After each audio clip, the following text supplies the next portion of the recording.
Vamos a hablar sobre Petroperú, puesto que el lunes pasado se publicó un comunicado severo del directorio de esta empresa pública petrolera, planteando 3 posibilidades al Estado y quejándose de que no haya contestado el gobierno desde el mes de marzo, es decir, hace 3 meses, cuando se le solicitó fijar una política frente a Petroperú. Parece que la relación entre Petroperú y el Estado es como la de aquellos malos matrimonios en donde uno de los cónyuges dice: no puedo vivir contigo, pero tampoco sin ti. Parece que estamos... Bueno, pero ayer el ministro de Economía ha dicho que en el presupuesto ni un sol más para Petroperú. Pero ese es en el presupuesto. Hay otros recursos que el ministro tiene, hay ciertas garantías que puede dar fuera del presupuesto. El señor Arista habla como la Sibila, ¿no? Dice la mitad de lo que queremos escuchar. Pero para eso hemos invitado al señor César Gutiérrez, que ha sido presidente de Petroperú, al que no le cuentan cuentos y que no nos va a contar cuentos tampoco a nosotros, espero. Y ¿Qué hacemos con cuál Petroperú? es la situación? Escuchamos a muchas personas que hablan, no sabemos qué intereses hay detrás de aquellos que hablan, quién está buscando empleo.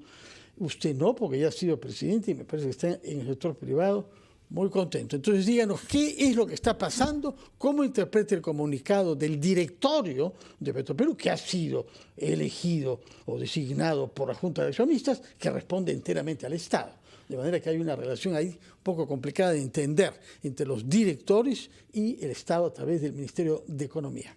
Que parece que no conversan, ¿no? Parece que no conversa porque la Junta de Accionistas... Ayer creo que se una reunión. Pero ayer hubo una reunión. Sí, pero no sabemos en qué terminó. No, claro, no sabemos, pero el ministro durante la conferencia de prensa, tras el Consejo de Ministros, sí. La queja viene como que no hubiera diálogo entre ellos, ¿no? Y ten en cuenta que de los 5 miembros de la Junta General de Accionistas, 3 son del MEF.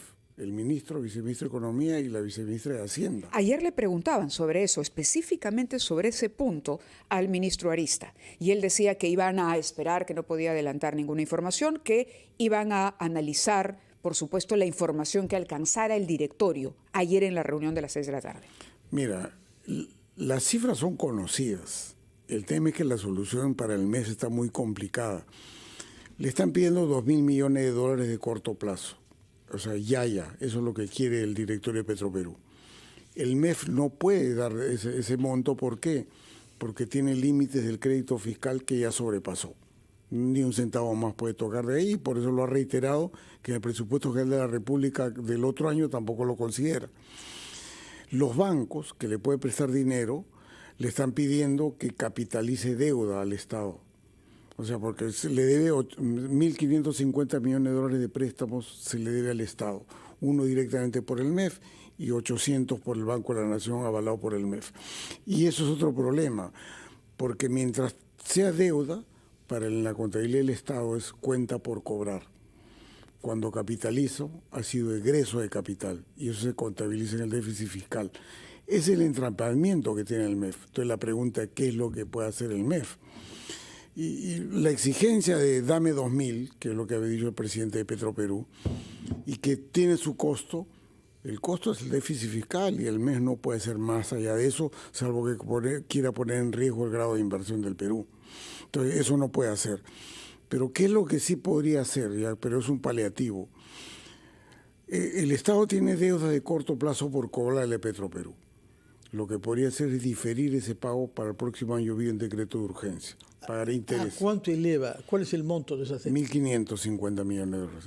Eso de ahí, que está con vencimiento inmediato, lo puede diferir vía decreto de urgencia al otro año y cobra interés.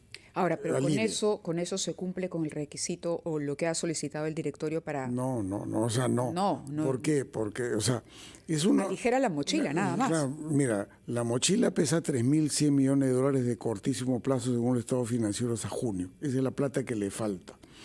De eso el Estado puede diferir sus 1.500, pero lo que tiene mucha urgencia es 1.400 millones de dólares de proveedores, es decir, de los que le venden crudo. Esa es la superurgencia. Entonces, yo creo que el MES lo que podría hacer es diferir sus pagos, vía decreto de urgencia, puede hacerlo, y en los acreedores, como no puede darle caja, porque tiene estas limitaciones del déficit fiscal, lo que podría hacer es darle garantía a esas deudas. Yo tengo una factura por cobrar, te la garantizo como Estado. Y esa factura por cobrar puede llevarla el acreedor a un banco comercial y conseguir liquidez. Eso es lo que podría hacer. Aligera la mochila, llegas a fin de año, pero en el interín hay que tomar soluciones más drásticas.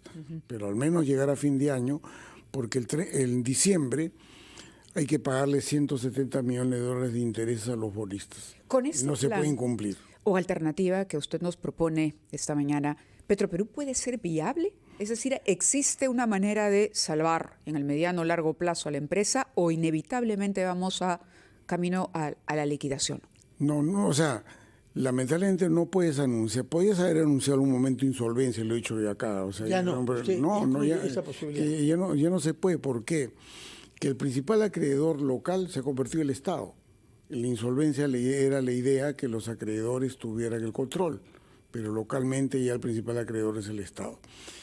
Y si tú anuncias insolvencia y tienes 3.000 millones de dólares de bonos en el exterior, que hay contrato con el Estado, se te van a venir los bonistas al día siguiente y los pagos que había que hacer 1.000 millones del 2032 y 2047 te lo van a exigir ya. No puedes hacer eso.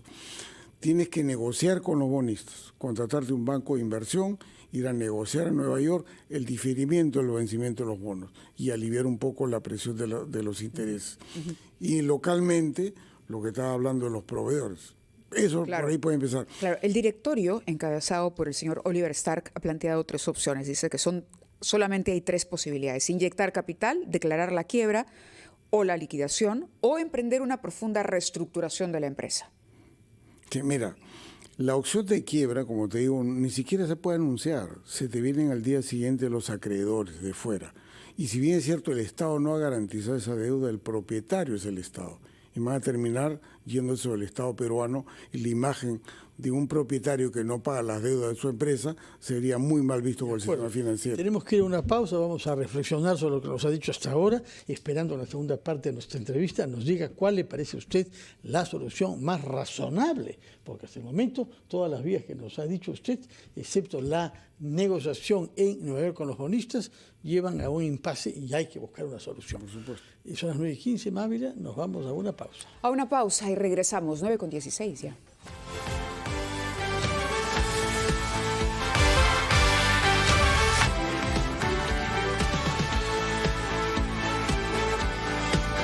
Retomamos nuestra conversación con el ingeniero César Gutiérrez, quien ha sido presidente de Petroperú y que nos ha planteado la situación financiera en la que se halla Petroperú, y ha quedado comprometido a decirnos cuál le parece que es el camino menos pésimo, si cumpliese la expresión, que es mal castellano, pero en fin, cuál es el camino menos pésimo que se puede adoptar ante la realidad que tenemos ante los ojos, tal y como en buena cuenta ha sido denunciada por su sucesor lejano, que es el señor Oliver Stark. Mira, la gran desconfianza que genera Petroperú es la gestión. Y la gestión está asignada por 2 elementos, ¿eh? La compra de crudo, que es más o menos 4.000 millones de dólares por año, 0 transparencia, y la venta a mayoristas, 5.000 millones de dólares por año, 0 transparencia. Eso es lo que genera gran duda y por eso se habla de que entre un privado. Sí, el propio ministro ha dicho. Claro, ese es el gran problema. Que debería gestionarse. Entonces, en ese contexto, la idea es que al final lo tome un privado, pero para tomarlo un privado el Estado va a tener que asumir parte de la deuda. Porque el propio reestructurador financiero que le hizo un informe en julio de 2023, que es público, lo que ha dicho es, yo tengo 2 escenarios. Un escenario con tus supuestos bastante optimistas Petroperú, y que yo supongo los ingresos que tú dices, resto deuda, me faltan 500 millones de dólares. El valor es 500 negativo. Y el reestructurador le ha dicho, si pongo mis supuestos, y eso es público, hago mis ingresos, resto deuda y me faltan 2.100 millones. Entonces, en esa condición nadie te lo va a comprar. Entonces vas a tener que asumir parte de la deuda. Pero es casi como resolver el cubo mágico. ¿Por qué? Porque el problema es que asumir parte de la deuda aparece como egreso del Estado, sí, y eso involucra el déficit fiscal. Entonces, esa es la gran traba que se tiene, que habrá que plantearlo progresivamente a partir del próximo año. Este año ya no se puede hacer.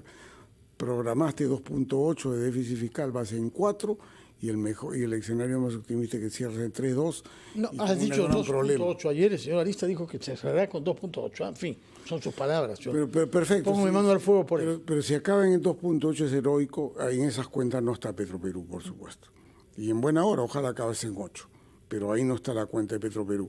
No puede capitalizar este año, tendría que programar una capitalización del próximo año y ver el ingreso de un privado. ¿Qué gatilló esta crisis que ya está llevando a la empresa a tocar fondo? El endeudamiento elevado. O sea, cuando se endeudan, hicieron supuestos de retorno de ingresos para pagar muy optimistas. Eso ocurrió en el año primero, 2014. Y luego en el 2017, cuando realmente viene el endeudamiento.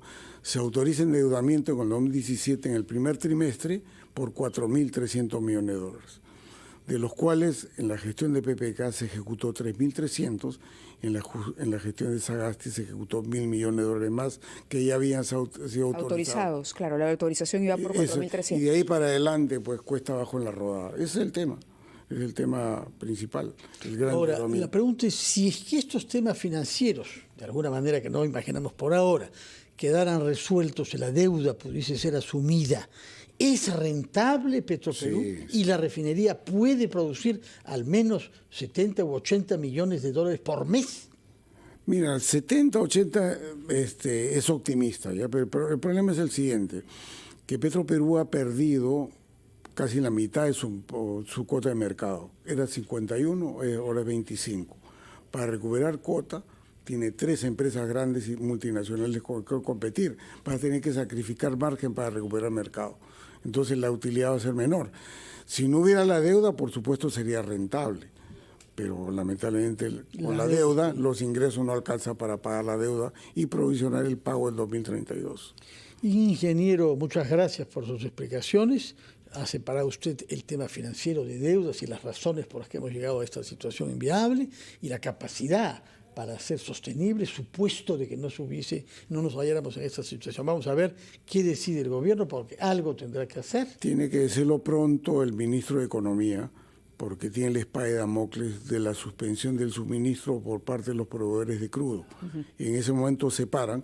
Al mercado le genera una turbulencia transitoria, pero a Petroperú un daño muy grande, porque necesita seguir generando flujo para al menos paliar la deuda. Claro. Muy bien, muchas gracias por su presencia, señor Gutiérrez, y creo que estamos llamados a vernos en otra oportunidad, porque este tema va a durar algunas semanas hasta que tomen decisiones y se encaminen. Muchísimas gracias por estar con nosotros. Muy buenos días. Gracias. Son las 9:26, vamos